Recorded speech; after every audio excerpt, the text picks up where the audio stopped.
আসসালামু আলাইকুম। শুভ সকাল। শুভ সকাল। কেমন আছেন সবাই? আশা করি ভালো আছেন। মাহে রমজানের শুভেচ্ছা সবাইকে। ঢাকার রাস্তাঘাট খুব ভোরবেলায় গাড়ি ঘোড়া মানুষের হাঁটা চলাচল ব্যস্ততা শুরু হয়ে গেছে খুব ভোর থেকেই। তো আসলে যে বিষয়টা নিয়ে লাইভে আসছি সে কথা বলবো। সপ্তাহ দুয়েক আগে আমাকে যে গত বছর কোটালীপাড়া এনসিপি আসছিল 16 জুলাই মেবি, তারপর 18 জুলাই একটা মামলা দায়ের হয় কোটালীপাড়া থানায়, অবদারার গাছ কাটা মামলা সব হিসাবে সবাই জানে। সেই মামলাটা আমাকে চালান দিয়ে মানে ওই আমাকে থানায় সপ্তাহ দুয়েক আগে থানায় মামলা দিয়ে গাছ কাটা মামলা আমাকে চালান দিয়ে দেওয়া হয় দুপুর 1টার পরে। সাধারণত আসামিদের হচ্ছে সকাল 11টা-12টার দিকে চালান দেয় মামলা। আমাকে একটু লেট করে দিচ্ছিল। ওর সাথে আরো অন্য কেসের 2টা আসামি ছিল। তো আমি তো আসলে জীবনের সবকিছু ধরে নিয়েছি, হিসাব করে নিয়েছি যে বাকি জীবন বা একটা দীর্ঘ সময় আমি এখন তো এই খোলা আকাশের নিচে হাঁটতে পারবো না কোনো দিন।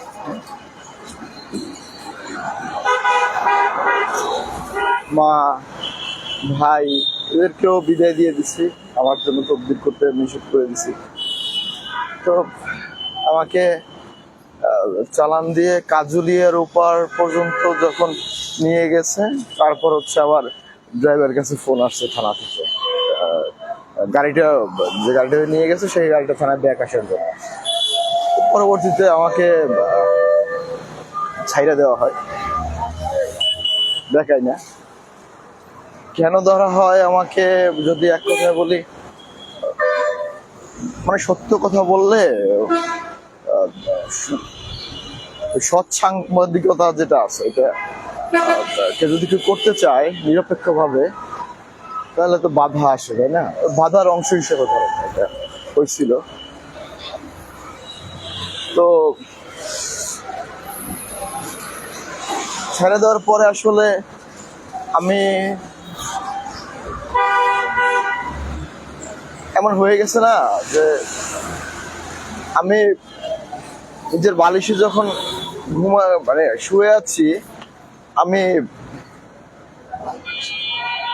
ফিল করতেছি বা ভাবতেছি যে আসলে এটা কি আমার বালিশ, এটা কি আমি শুয়ে আছি এখানে?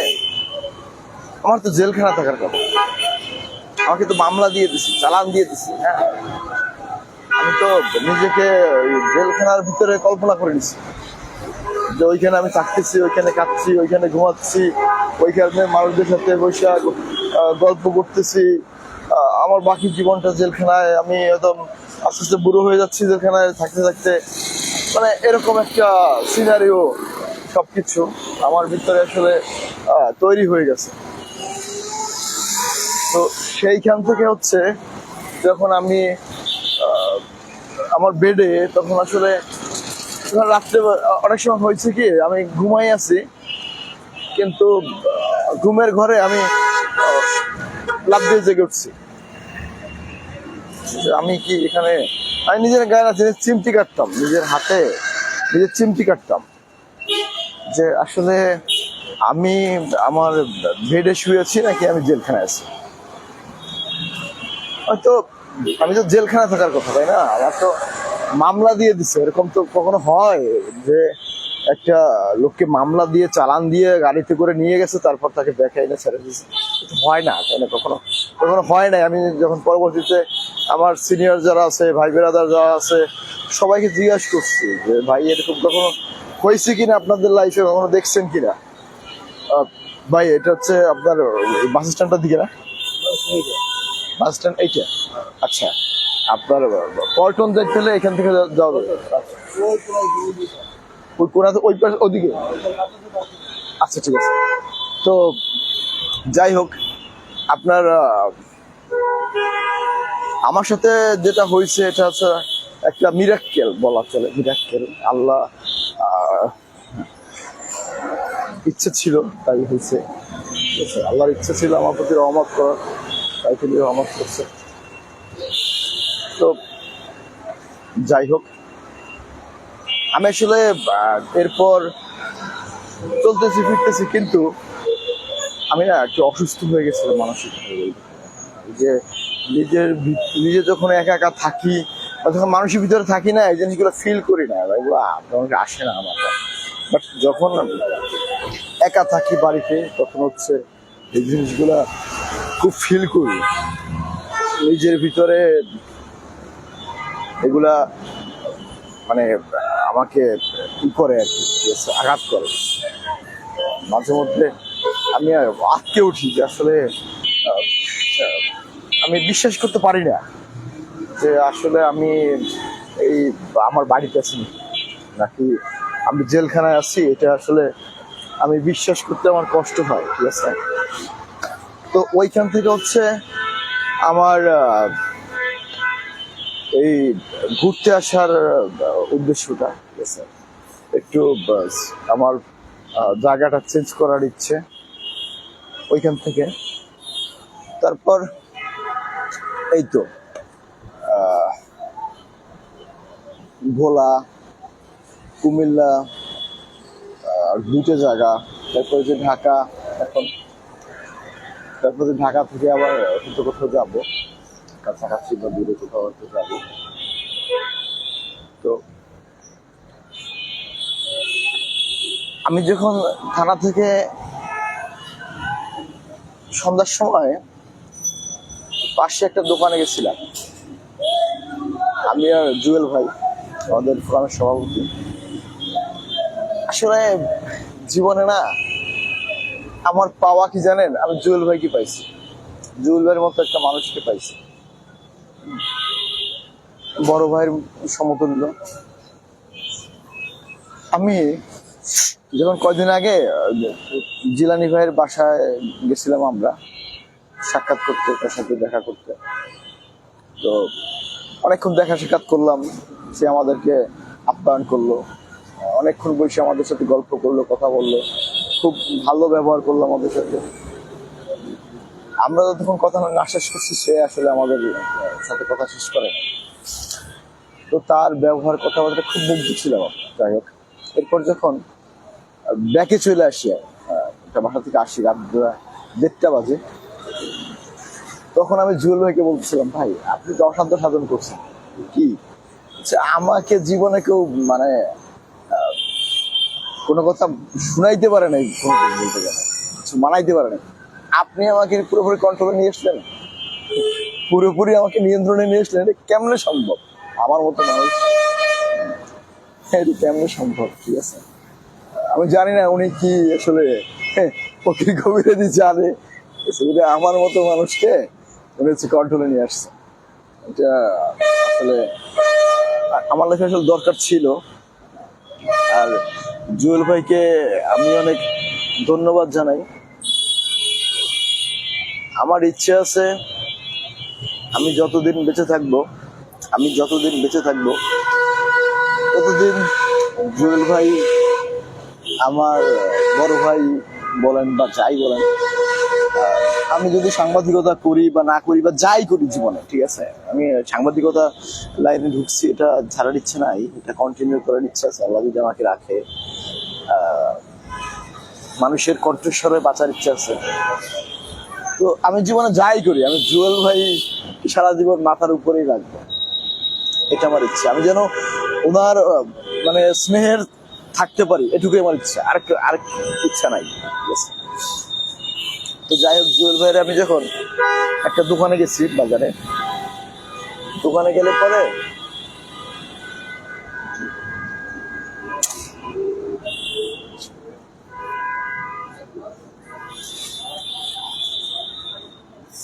সরি, ফোনে একটা নোটিফিকেশন আসছিল। দোকানে গেলে পরে হচ্ছে দোকানদার আমাকে বলতেছে যে, সোহেল, তোমার কি মনে হয় তোমাকে কেউ ভালোবাসে না, তোমার সাথে কেউ নাই? বললাম, কেন ভাই? না, এই যে তুমি দেখতেছো যে তোমার জন্য কেউ কথা বলে না ফেসবুকে বা রাস্তায় কেউ নামে নাই, ঠিক আছে, এটা তোমার কি মনে হয় যে তোমার, ভাই জানি না, বলতেছি শোনো, আমি বলতেছে 100-র ভিতরে 90 জন লোক তোমাকে ভালোবাসে, তোমাকে পছন্দ করে, কিন্তু পরিস্থিতির জন্য কেউ কিছু বলতে পারে না। সে বলতো দেখো আমিও এমন আছে, কিছু লোককে আমি ভালোবাসি না, কিন্তু তাদের বিপক্ষে আমি কথা বলতে পারি না, কথা বললে আমার ব্যবসাটা চলবে না, ঠিক আছে, আমি একটা ইসের ভিতরে পড়ে যাবো, বিতর্কের ভিতরে পড়ে যাবো। সমস্ত অনেক বিষয় আছে যে কারণে তোমাকে মানুষ ভালোবাসে, অসংখ্য মানুষ তোমাকে ভালোবাসে, তুমি এই অল্প কয়েকটা দিনে বা তোমার জীবনে তুমি যে ভালোবাসা পাইছো, তুমি যে মানে মানুষের কাছে তোমার একটা ইমেজ তৈরি হয়েছে, এটা আসলে অনেক মানুষের জন্য জীবনের স্বপ্ন।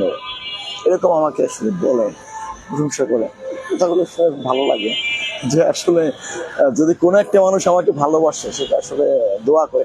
উনি বলতেছে শোনো, তোমার সাথে মানুষের দোয়া আছে বলেই তুমি হচ্ছে লাইফে এত কিছু স্ট্রাগল করে, এত বিপদে পড়েও তুমি সেখান থেকে ব্যাক আপ করতে পারতেছো। তো আসলে এই কথাগুলো খুব ভালো লাগে।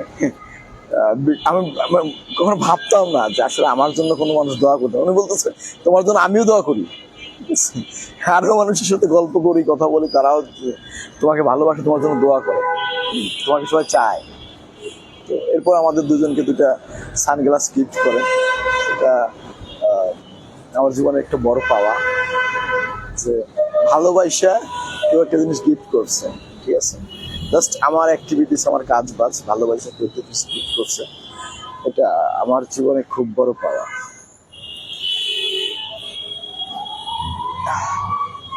আমি এই সাংবাদিকতা আসার পরে গত কয়েকদিন ইলেকশনের ক্যাম্পেইনের জন্য বিভিন্ন জায়গায় গেছি, বিভিন্ন এমপি যারা নির্বাচন করবে তাদের সাথে চলাফেরা করা, তাদের নির্বাচন কাভার করার সুযোগ হয়েছে।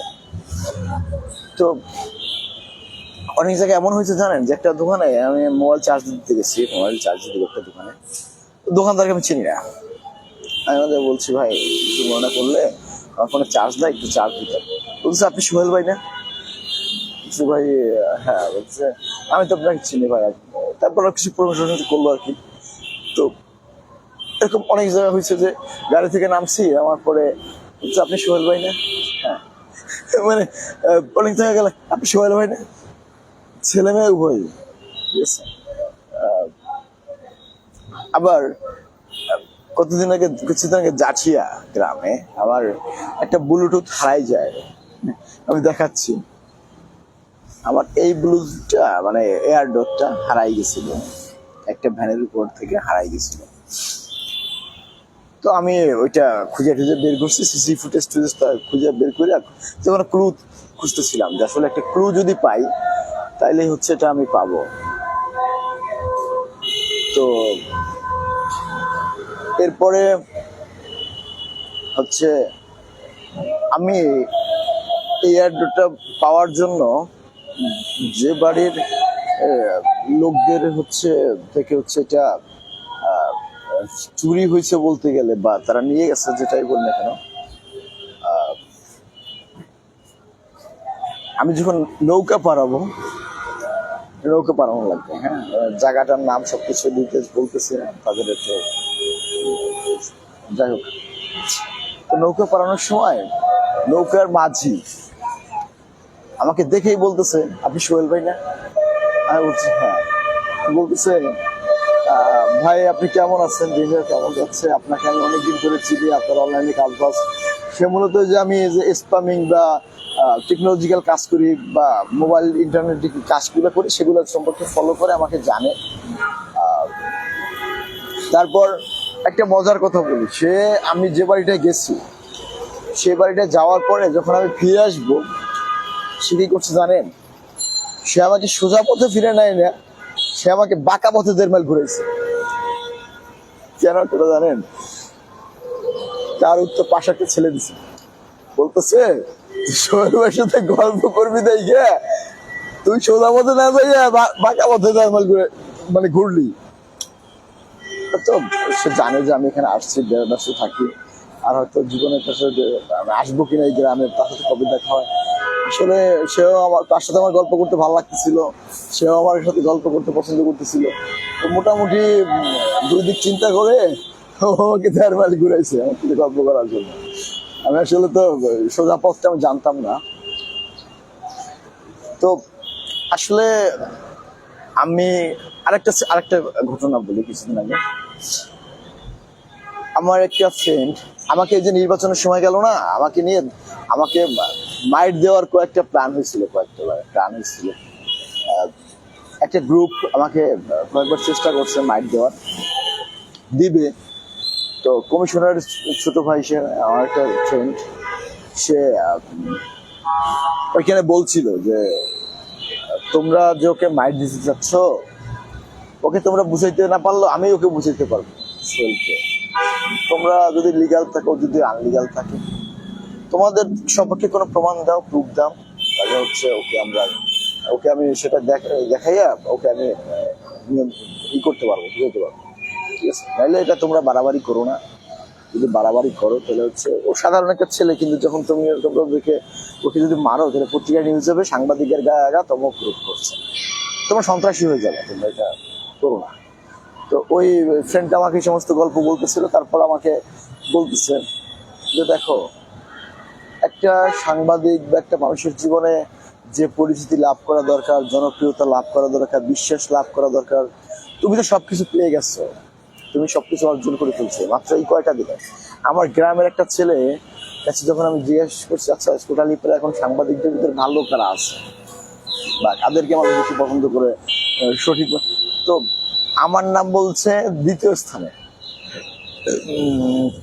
শুরুতে কার নাম বলছে সেটা আমি বললাম না, আপনারা কমেন্টস করেন যে শুরুতে কার নাম বলতে পারে, এটা কমেন্টস করেন। তা আমি আসলে শুনে খুব অবাক হচ্ছিলাম যে আমার মতো 2 দিনকার সাংবাদিককে কেউ দ্বিতীয় অবস্থানে রাখবে, এটা কি পসিবল?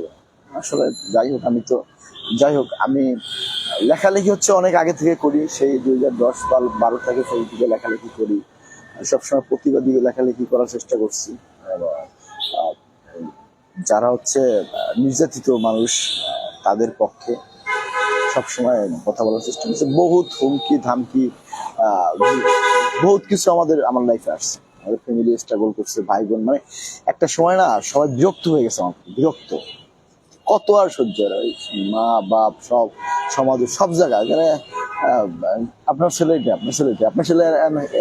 মানে সমাজের সাথে তো আমি তাল মিলিয়ে চলতেছি না, আমি হচ্ছে অন্যায় প্রতিবাদ করতেছি। এখন যারা হুমরা চোমরা সমাজের, এদের বিরুদ্ধে আমি বলতেছি। তো তারা যখন আমার মা বাপ ভাই বোন সবার সাথে কাছে আমার বিরুদ্ধে অভিযোগটা, আমার পরিচয় দিতে ফ্যামিলির লোকজন মানে লজ্জাবোধ করতো আমার পরিচয় দিতে, হ্যাঁ লজ্জাবোধ করতো যে আমি সোহেল আলাদার ভাই, সোহেলের বোন, আমি এটা পরিচয় দিতে পারছি না। এই অবস্থানে চলে গেছিলাম আমি। এই অন্যায়ের প্রতিবাদ করার কারণে সমাজের সবাই আমাকে মানে কি বলে অপছন্দ করা শুরু করছিলাম ম্যাক্সিমাম বলতে। তো তারপর যাই হোক, আমি যখন এই যে আমার ফ্রেন্ডটার কথা শুনি, সে আমাকে প্রশংসা করে এবং আমাকে খুব ভালোবাসে, আমাকে জাস্ট আমার যে অবস্থানটা আছে ও বলে যে দেখো, এখন একটা মানুষের জীবনে সে সৎ এবং সত্য কথা বলে, প্রতিবাদ করে, অন্যায়ের মানুষের পক্ষে থাকে, এরকম একটা ফেস তৈরি করা বা এরকম একটা মানুষের তৈরি বলতে, এরকম মানুষের মনে বিশ্বাস স্থাপন করা তো চারটিখানি কথা না। তুমি সবকিছু তোমার লাইফে যা কিছু দরকার ছিল সব পেয়ে গেছো, হ্যাঁ, তুমি এখানে থেকে তুমি তোমার লাইফটাকে নিরিবিলি কন্টিনিউ করো, আর কোনো বিতর্কে জড়াইও না তুমি। তো আমিও আসলে চাই না আর কোনো বিতর্কে জড়াইতে। জুয়েল ভাই আমাকে খুব করে বুঝাইছে, মানে তুমি আমাকে তো সকালবেলা সকাল বিকাল মনে করো আসমান জমিন থেকে ফেলাইতে পারলে বাসায়, আমাকে ফর্ম থেকে, সাংবাদিকতার ফর্ম থেকে কয়বার বাদ দেবে বলছে জুয়েল ভাই, তখন হিসাব নাই। আর আমি কয়বার মাপ চাইছি তার কোনো হিসাব নাই। জাস্ট আমার এই মানে একটু সাহসী বলতে, বা বেশি একটু উদ্যমী, বা বেশি কি বলবো, একটু চঞ্চলতা বলতে যেটা বোঝায়, ঠিক আছে, সেইটার জন্য ঠিক আছে, কতবার বলছে আর আমি কতবার মাপ চাইছি সেটা হিসাব নেই। তো যাই হোক, আমাকে যারা ভালোবাসছেন এখন পর্যন্ত, ভাই আসলে আমি ভালোবাসার যোগ্য না, ঠিক আছে। আমার লাইফে আমি বহুত উচ্ছৃঙ্খলতা করছি। মানে একটা সময় আমি ভাবতাম কি জানেন, দার্শনিক হবো। সেই 2008-10 সাল থেকে ভাবতাম দার্শনিক হবো, বড় হয়ে ভাবতাম দার্শনিক হবো। আর দার্শনিকদের জন্য হচ্ছে দুনিয়ার সবকিছু মানে বৈধ ভাবতাম, কারণ দার্শনিকদের দুনিয়ার সব জ্ঞান লাগবে, সবকিছু সম্পর্কে জ্ঞান লাগবে। সে যদি আকাম না করে বা মানে সমাজের একদম নিম্ন শ্রেণী, ঠিক আছে, ফুটপাতের মানুষদের সাথে যারা লাইফ স্টাইল তারা যা কি করতেছে সেইটার মতো থেকে শুরু করে একদম হাই সোসাইটি, প্রত্যেকটা মানুষের প্রত্যেকটা লাইফ স্টাইল, প্রত্যেকটা মানুষের জীবন চালন, সময় ভালো মন্দ সবকিছু আমি নিজে করবো, করে এক্সপিরিয়েন্স করবো। আমাকে জ্ঞান অর্জন করতে হলে দার্শনিক সবকিছু আমাকে জানতে হবে, সুস্থ হবে, ভালো মন্দ সব এভরিথিং, ঠিক আছে। এই মেন্টালিটি নিয়ে চলতাম আমি, সত্যি কথা। তো এটা তো ভদ্র সমাজ বিলং করে না। ভদ্র সমাজ তো খুব মানে খুব ভালো একটা সমাজ। তারা কোনো অন্যায়ের কাছে ধার ধারে না, তারা আকাম কুকাম করে না, তারা খুব ভদ্র, তারা উচ্ছৃঙ্খল লাইফ লিড করে না, খুব শালীনতা শৃঙ্খল লাইফ। আমি তো এরকম ছিলাম না। আমি আসলে এই যে ভালোবাসা পাইছি বা এই অল্প কয়টা দিনে আমার লাইফে যে চেঞ্জ, এটার পাওয়ার যোগ্য আমি ছিলাম না। মহান আল্লাহ তাআলা আমাকে অনেক ভালোবাসে। আসলে আমার জীবনে আমি আল্লাহ তাআলাকে ভয় পাই, তার উপরে বিশ্বাস করি, তার উপরে আস্থা রেখে চলতে চাই, বাঁচতে চাই। আর যত কিছু আছে সেটা হচ্ছে আমার ফ্যামিলি, আত্মীয় স্বজন, আমার পরিবার, এদের সাথে এরা যে আমাকে নিয়ে স্ট্রাগল। ভাই আমি তো সুইসাইড করতে পারবো না, আমাকে বাঁচতে হবে না। আমার পরিচয় তো দিতে হবে আমার ফ্যামিলি, আমার সমাজে। আমার জুয়েল ভাইকে তো পরিচয় দিতে হবে, সোহেল হ্যাঁ আমার লোক। তো এই পরিচয়গুলোর জন্য হচ্ছে আমাকে ভদ্র হয়ে বাঁচতে হবে, ঠিক আছে। আমি ভদ্র হয়ে বাঁচার চেষ্টা করব। এবং